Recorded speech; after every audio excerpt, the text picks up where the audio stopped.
Ahora le damos el paso a Cristina Pereira y Robert Iturriet, ambos afiliados a la Universidad Federal de Río Grande do Sul de Brasil. Nos pasamos ahora al mundo de la renta.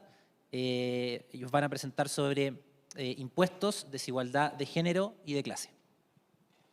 Buenos días a todos y a todas. Primeramente, gostaria de agradecerlos por estar aquí, especialmente al Ministerio da Hacienda, también a Fedesaraujo, e também a Friedrich Ebert, Latinidad e Instituto de Justiça Fiscal. Nosotros vamos a hablar hoy de tributación, de desigualdad de género y clase en Brasil. ¿Puede poner la presentación, por favor? Sí. Vamos a empezar primeramente hablando rápidamente. ¿Dónde está el...? Gracias.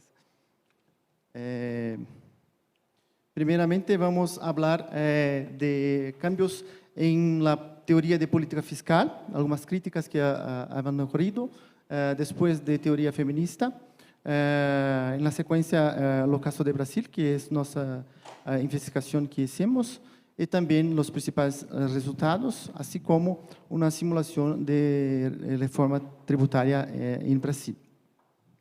Entonces, primeramente, en los últimos tiempos han habido cambios en la teoría económica de tributación. El primero autor que habló de esto fue Ramsey. Ramsey dice que en teoría de tributación de consumo, que los bienes que tienen más bajas elasticidad deben tener más altas tributaciones, lo que es decir que los bienes más esenciales deberían ser más tributados, lo que tiene también efectos regresivos. No apenas esto, pero también él habló que debería haber que apenas una única tarifa de tributación para todos los bienes, así como también excepciones a tributación de capital para fomentar el crecimiento económico. Otros autores como Atkinson y Stiglitz decían que debería se tributar apenas el trabajo, también que la tasa marginal de tributación de las rentas debería ser cero, y así como también James Merz dice que los más capaces, lo que es los más ricos, deberían ser más bajamente tributados para encorajar el crecimiento económico. Entonces, lo que resulta de eso es una reducción de la tributación máxima en muchos países, de tributación en las rentas, así como en Brasil, en América Latina y en muchos países após 1980. Lo que resultó de esto es que el crecimiento económico fue capturado por el top 1%, ¿no? Aquí, como podemos ver en la figura, como 28% de todo crecimiento económico fue capturado pelo top 1%, mientras bottom 50% no tiene ganhos, muchos grandes del crecimiento económico en los últimos años. Entonces, los autores dicen, la teoría estaba enganada, ¿no? Tenemos que cambiar la teoría. Tenemos que tener una teoría nueva con realidad en los factos. Y entonces muchos de esos autores, los propios, cambiaron su posición. Y hoy es un consenso teórico que hay que tributar más la riqueza. Flat tax, esa vieja, una mirada vieja, una visión vieja. James Merz, por ejemplo, habla que hay que haber la tributación sobre ganhos de capital, sobre propiedades, sobre poupança, sobre dividendos, la riqueza, todo. Hay que tributar para cambiar esta situación. Entonces, aquí tenemos la estructura tributaria de algunos países. Nos podemos ver que en rojo está la tributación de ganancias y también de ingresos. En Brasil particularmente es muy baja, ¿no? Pero también en Argentina, como podemos ver acá, ¿no? acá, ¿no? Brasil, Argentina con bajas tributaciones de rentas y ganancias, mientras la tributación de bienes y consumos muy alta, lo que es decir que la tributación es muy agresiva, como sabemos, pero es un perfil de toda América Latina, como todo, en comparación con otros países más ricos, como Chile también es lo mismo. Y aquí la comparación en la tributación de Brasil, Asia, América Latina y África y OCDE, podemos ver que Brasil es un caso extremo de tributación baja en la renta e ingresos de capital, mas también en América Latina como un todo. Entonces, nuestra investigación no se preocupa apenas con la tributación y desigualdad de clase, pero también con los impactos de la tributación sobre género. Y Cristina va a hablar para nosotros sobre esto. Gracias, Robert. Gracias a todos y todas. Buenos días. Entonces, como Robert ha hablado, una de las principales críticas acerca de las políticas fiscales es la economía feminista. La economía feminista es una crítica importante porque va a colocar en rol las normas de género y cómo estas diferencian los papeles, los roles de los hombres y las mujeres en el mercado de trabajo y también en la sociedad. Entonces, Gronen Valoria va a apuntar que las diferentes normas de género van incluir las mujeres y hombres en locales diferentes en el mercado laboral. Entonces, las mujeres participan más en mercado informal y también participan menos en el mercado de trabajo. La tasa de participación de las mujeres en el mercado de trabajo es menor. Uno de los motivos es por causa de la mala distribución de trabajos no remunerados. Las mujeres son sobrerepresentadas en los trabajos no remunerados en comparación con los hombres. También hay otras diferencias que van a impactar en las políticas fiscales. Un ejemplo es las formas de consumo de los hombres y las mujeres. Normalmente las familias con jefatura femenina gastan más de sus ingresos en consumo, en comida, en salud, los hombres en vehículos y activos. Eso también porque legalmente las mujeres históricamente fueron prohibidas de accesar algunos activos como tierras y también otros activos, y eso en algunos países del mundo continúa. Entonces, Stotsky va a hablar que existen dos formas de sesgos de género en la tributación.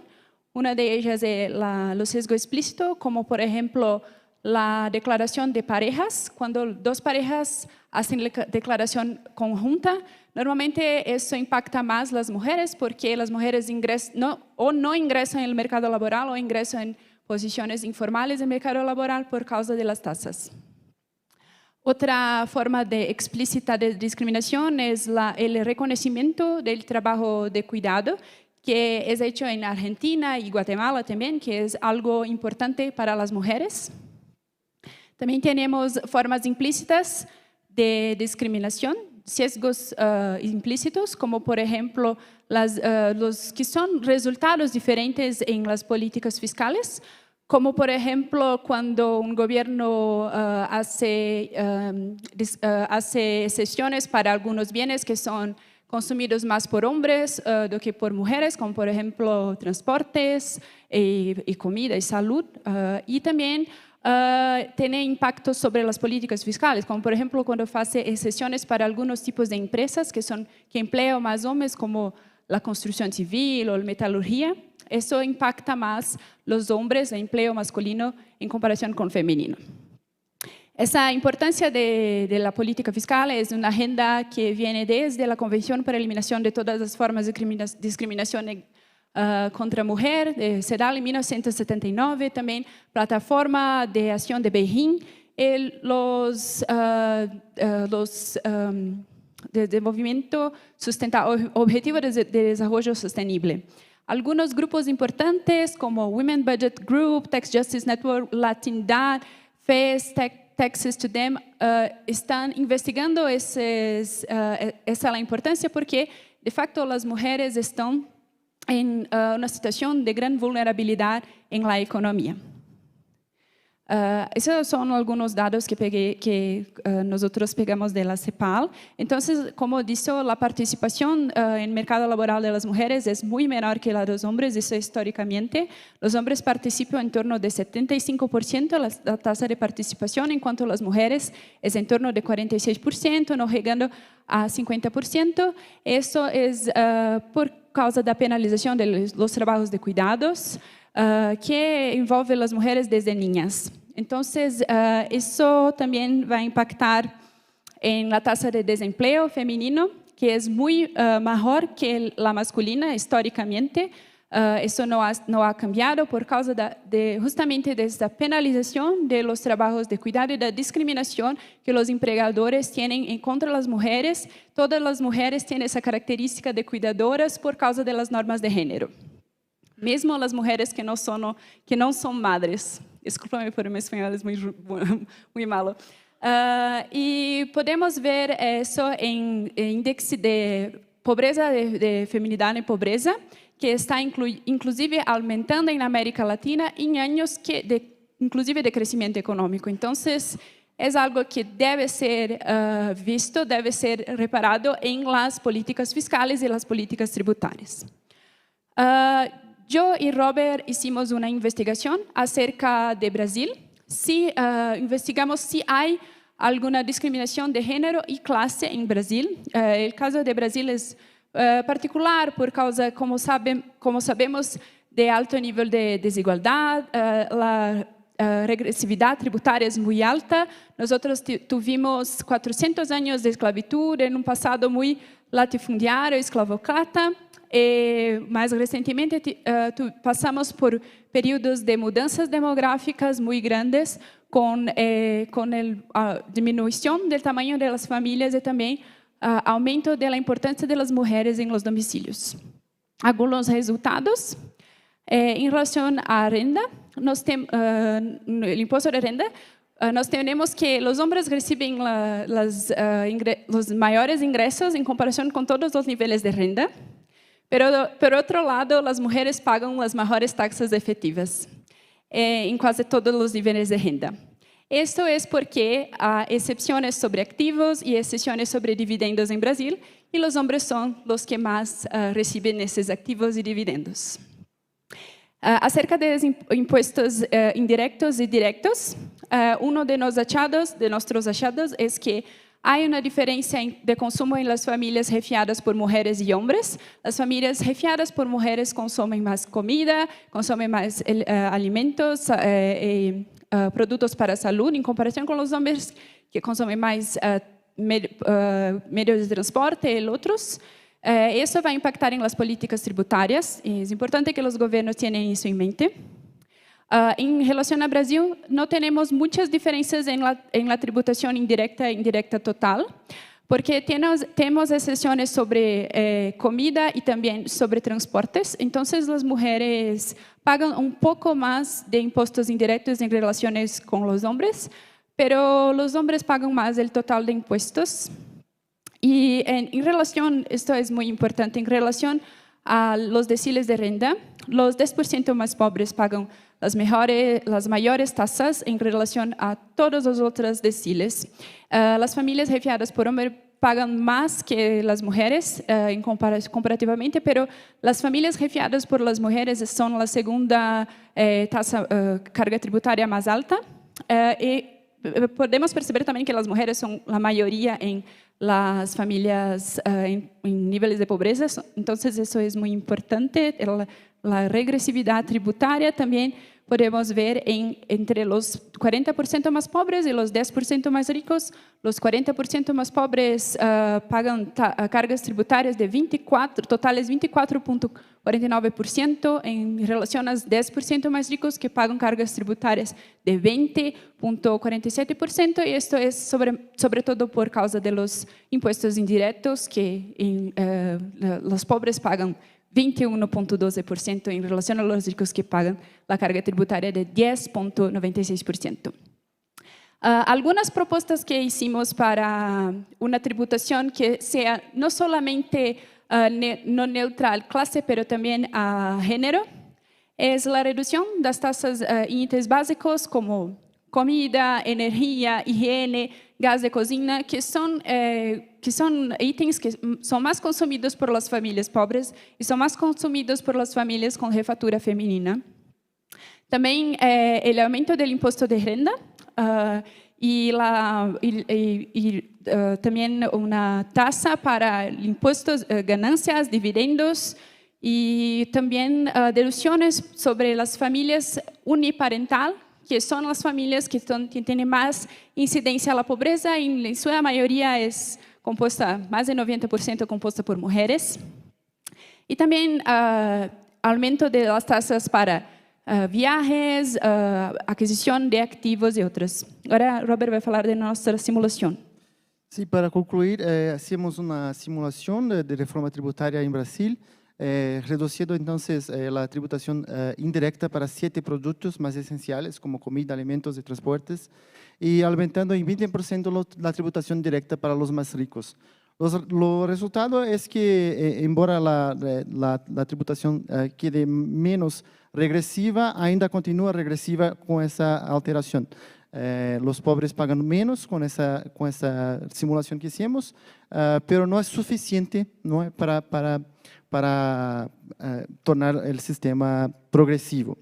Entonces, mirando que lo cambio teórico que tenemos, hay que tributar más los más ricos. Esto es consenso teórico en economía hoy, lo que es muy raro, ¿no? que ocurrió en los últimos años. La conclusión de nuestro trabajo es que mismo una reforma tributaria hay que ser más audaciosa do que nuestra simulación de reducción para 7% de alícuota básica para itens. En Brasil algunos es como 35%. Muchas gracias por su atención.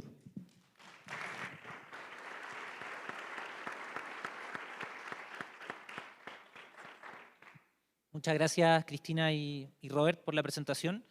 Tenemos ahora 10 minutitos para un espacio de preguntas, comentarios y después darle quizás una última intervención a los panelistas. Así que hagáis una...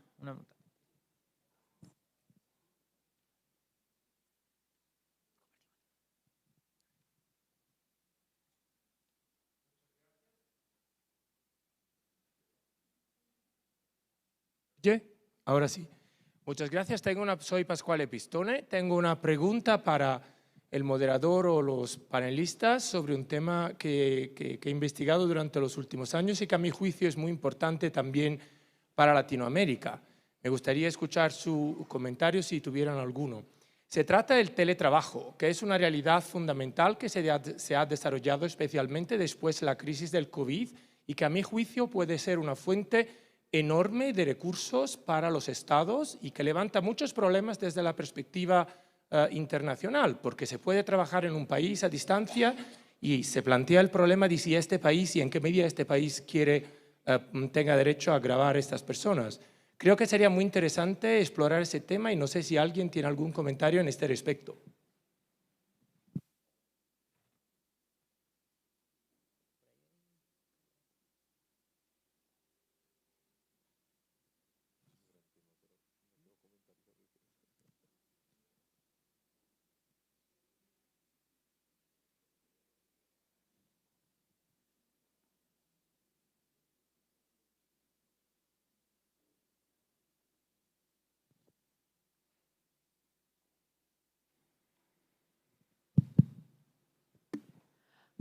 Grandioso despertar. Me siento muy honrada compartir este espacio. Y no hablamos de un solo país, sino todos. La preocupación es de todos y el buen vivir de los que menos tienen. Es lo que llama mucho la atención también a nosotros, porque eso de hacer clases sociales también divide desde ese concepto. Pero es nuestra preocupación cuando se hace un análisis de los conceptos legales y tributarios a partir de la legislación tributaria, esto en caso de Latinoamérica. Nos da mucho que pensar, ¿no?, en el tema de herencia, impuesto a la herencia, analizar sobre el grado de parentesco y también saber las consecuencias en cuanto a lo que es nuestra justicia social e igualdad. quisiera preguntar, ¿cómo se garantiza su aplicabilidad de su eficiencia y justicia en cuanto a este tema? Porque mayormente salen estas normas o reformativas, pero ¿quién cumple es más el que menos tiene? ¿Quién garantiza que se cumple desde los que más tienen? Y eso nos preocupa porque siempre para nosotros va hecha la ley, hecha la trampa. Gracias.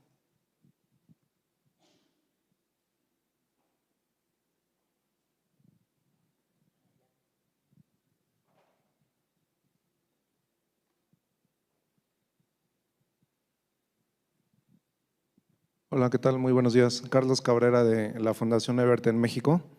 Mi pregunta es para Mariana. Le quería preguntar sobre la propuesta que presentaste, si esa es la propuesta que se aprobó con la reforma aquí en Colombia, y cómo se calcula el patrimonio para los brackets. ¿Han desarrollado algunas metodologías o cómo va ese proceso? Y también le quería preguntar sobre la periodicidad de este impuesto, si es anual o con qué periodicidad se cobra. Y para David, preguntarle cómo fue la discusión sobre las herencias aquí en el proceso político para la reforma tributaria. Entiendo que no se aprobaron impuestos a las herencias en esta reforma, pero ¿cómo fue la discusión y cómo ven que puede avanzar esta discusión en los próximos años aquí en Colombia?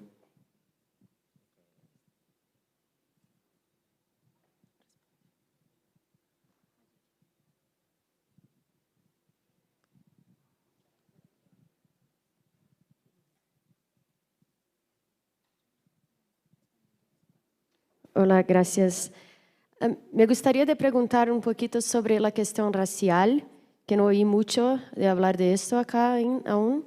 En verdad que la correlación entre desigualdad de clase y racial en toda Latinoamérica hace que haya muchos sesgos implícitos en la tributación. En el caso de Brasil, por ejemplo, estabas hablando de la quiebra de la progresividad. En el topo, esto no se observa, por ejemplo, entre los negros en Brasil. Entonces, me gustaría saber, porque en esta discusión creo que hay mucho espacio para reducir desigualdades raciales cuando se implementan políticas que sean del impuesto de renta, del impuesto de capital, y sobre todo del impuesto de dividendos que no tenemos en Brasil, por ejemplo. Gracias.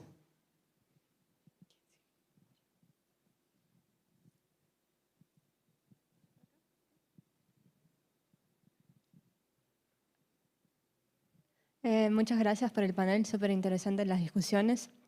Mi pregunta va en la dirección a la discusión de impuesto de patrimonio y si, en especial, la interacción entre la discusión del impuesto de patrimonio y la discusión sobre los impuestos a la propiedad inmobiliaria y esas cosas. Y pregunto porque me parece que un poco en dirección a cómo se mensura los impuestos al patrimonio, la escala del patrimonio y la composición.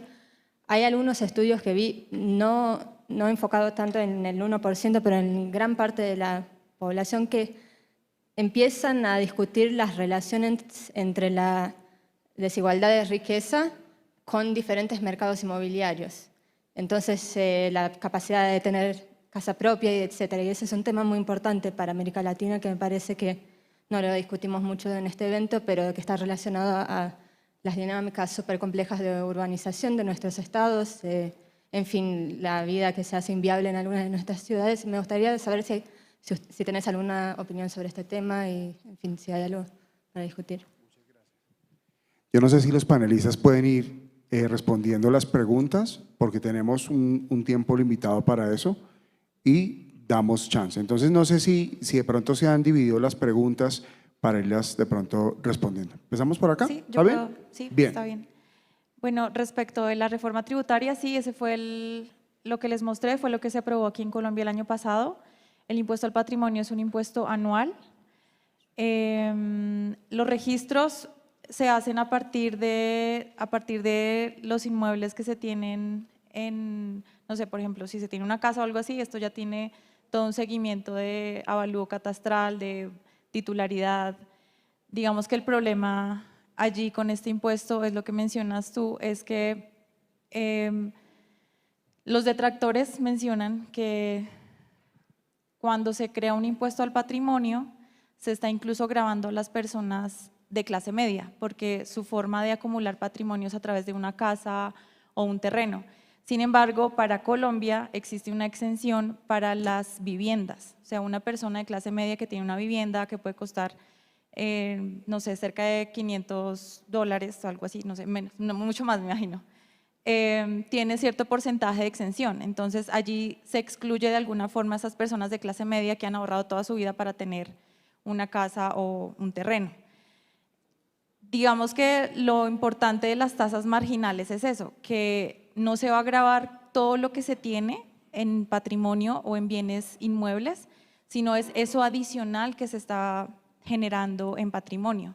Eso es un problema que se resolvería de alguna forma con las tasas marginales, pero sí hay que hablar o habría que hacer como un estudio o un avalúo catastral de cuánto cuesta una vivienda para una persona de clase de ingresos medios para poder hacer la exención y no perjudicarlos.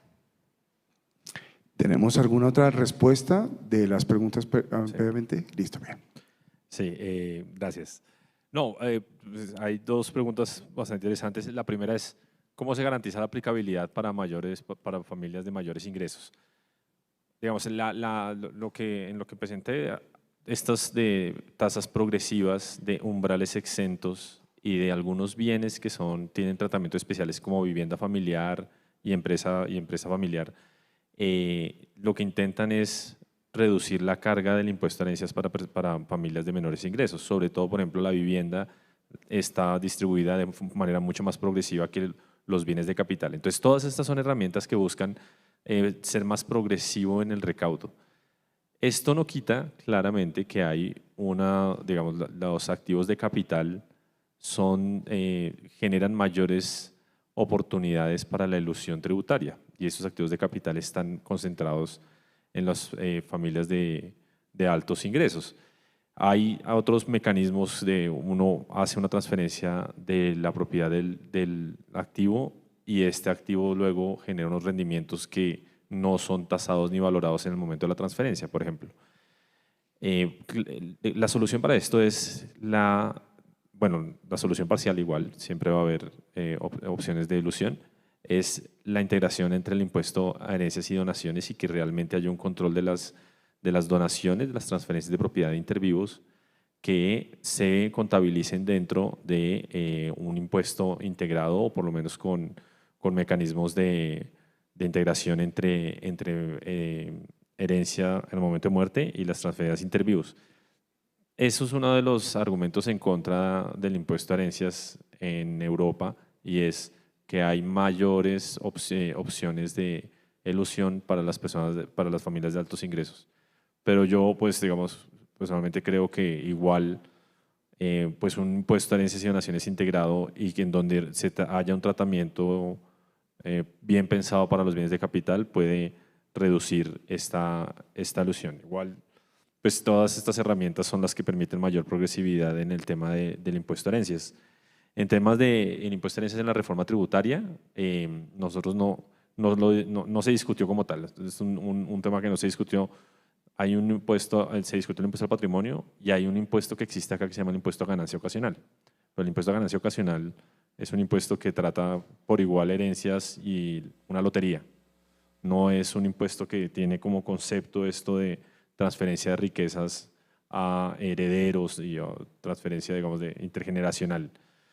Por eso es que hay que traerlo también a la palestra pública como para diferenciarlo de lo que es el existente, el impuesto a ganancia ocasional, y diferenciarlo como tal para unirlo al impuesto a donaciones y herencias y buscar también que se complemente con el impuesto al patrimonio que tiene el mismo concepto, digamos, tributario que el impuesto a herencias. En este momento no existe y no se trajo a la discusión como tal.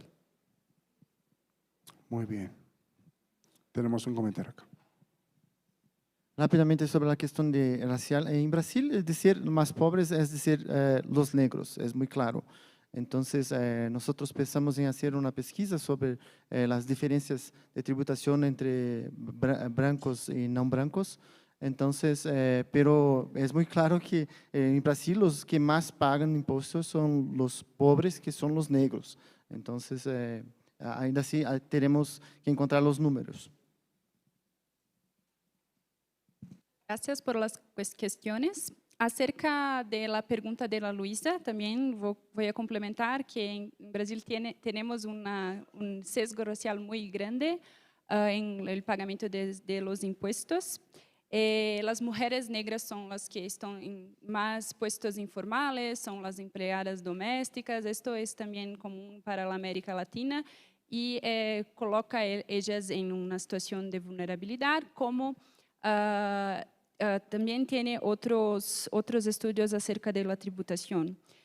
Sobre la pregunta acerca del teletrabajo y la crisis de COVID, yo pienso que hacer un contrato internacional de tributación es muy importante, pero otro aspecto importante que viene antes de la COVID es acerca del aumento da informalidad en el mercado laboral, da uberización y precarización de este mercado, que coloca muchas personas en una situación de extrema vulnerabilidad. Eso también tiene un impacto sobre los ingresos fiscales para los gobiernos, los sistemas de pensiones. Entonces, tem que haber una forma de tributar empresas como Uber, Cabify y otras empresas que emplean esos empregados como son empleados, pero no son considerados empleados de esas empresas. Gracias. Estamos casi en el tiempo. Solamente me gustaría, respecto a la primera pregunta que se hizo, yo quizás complementar que creo que la manera de ver el teletrabajo probablemente debiese ser algo así como una exportación de servicio y por lo tanto tributar en la fuente donde se está produciendo ese servicio. No obstante, obviamente hay una serie de desafíos de control que probablemente es muy difícil para las administraciones tributarias nacionales acceder a esa información. Yo, en honor al tiempo, quedan 5 minutos, entonces les propongo solamente 3 intervenciones más, que por favor sean de no más allá de 30 segundos, para después hacer una última ronda muy rápida y poder pasar al coffee break. Bien, entonces aquí vamos 1, 2, 3, ¿está bien? 1, 2, 3. Bueno, vamos a ver si el comentario nos da. Si no, pues nuestros panelistas también, usted se le puede acercar y puede hacer su opinión allí o de pronto buscar sus respuestas. Vamos acá. Mi pregunta es un poco, pues teniendo en cuenta que efectivamente a veces son las mujeres las que más llevan cargas, por ejemplo, en el IVA, precisamente porque tienen estas responsabilidades de cuidado y terminan comprando pues, más cosas y pues, en proporción a sus ingresos terminan teniendo pues, una carga mucho más fuerte. Mi pregunta es, si por ejemplo existiera una renta, o sea, un impuesto negativo, o sea, un subsidio que se le diera a este tipo de personas, ¿esto generaría algún incentivo perverso a no salir de ese estado de vulnerabilidad? Si quieren podemos ir respondiendo pregunta. ¿Alguien tiene de pronto la respuesta o vamos a hacer todas al final? Mejor, bien, en el perfecto. tiempo juntemos las 3 preguntas y después hacemos rápido una ronda. Perfecto, entonces ayúdame allí. Tenemos 2 y 3, allí atrás. La señora de azul y detrás el otro caballero.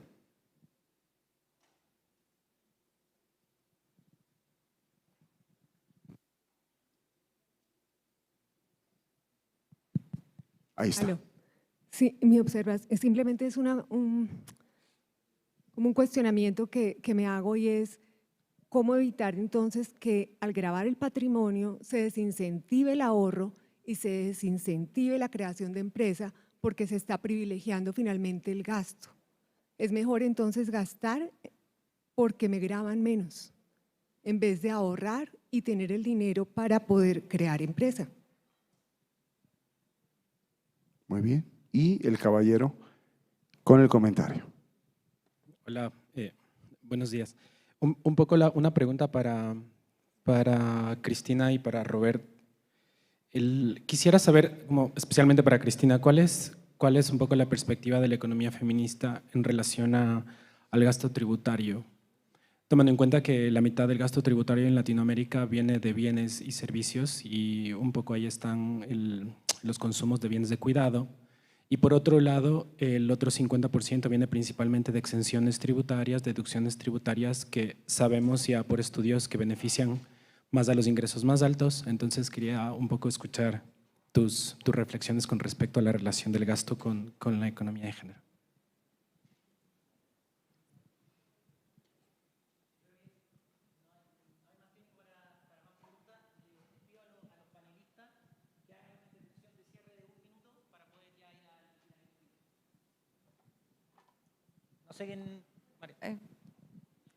Sí, claro, ese es un problema latente y es que se desincentive el ahorro o la inversión, pero por eso mismo hablábamos de que los impuestos deben ser complementarios entre el impuesto hacia las sociedades con los impuestos de las personas individuales.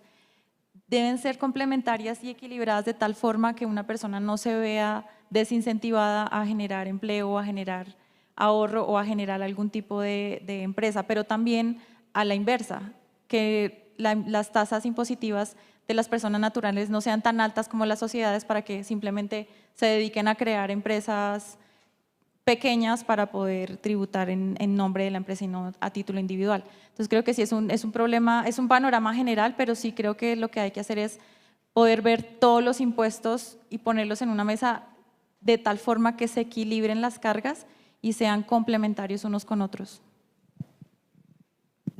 Yo complemento esa respuesta porque ese es un argumento que en contra del impuesto al patrimonio y del impuesto a las herencias.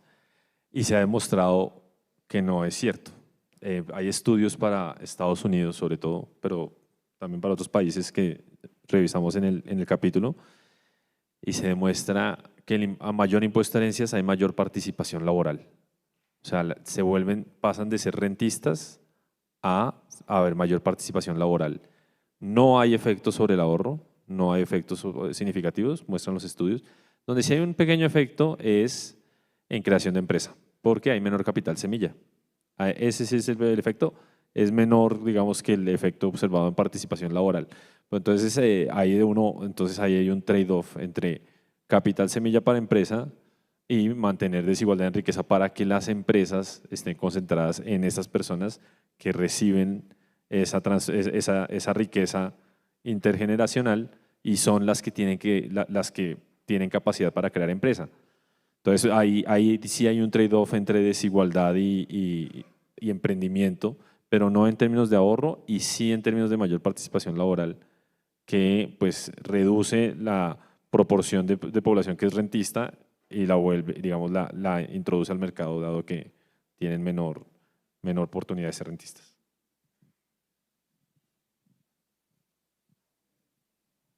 Sobre la cuestión de poupanza o crecimiento económico, había una discusión, como dijo rápidamente en la presentación, que antes se pensaba que podría bajar los impuestos para los más ricos, que estos habrían de fomentar el crecimiento económico, investimento, empleos, crecimiento para todos, ¿no?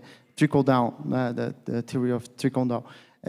Pero lo que ocurrió en la realidad, cuando tenía habido la reducción de tributación para los más ricos, es que el crecimiento económico se bajó. Acá está el gráfico de crecimiento económico del mundo, que pasa como de 6% en 1960 a como 3% hoy. Entonces redució más o menos 50%. No apenas esto, el crecimiento de empleo se peorado y también la remuneración del salario se ha peorado. Por eso, los teóricos, no hay más esa duda teórica de que bajar los impuestos a los más ricos va a generar crecimiento económico e empleo. No ocurrió, ¿ok? Entonces, por eso hay este cambio teórico.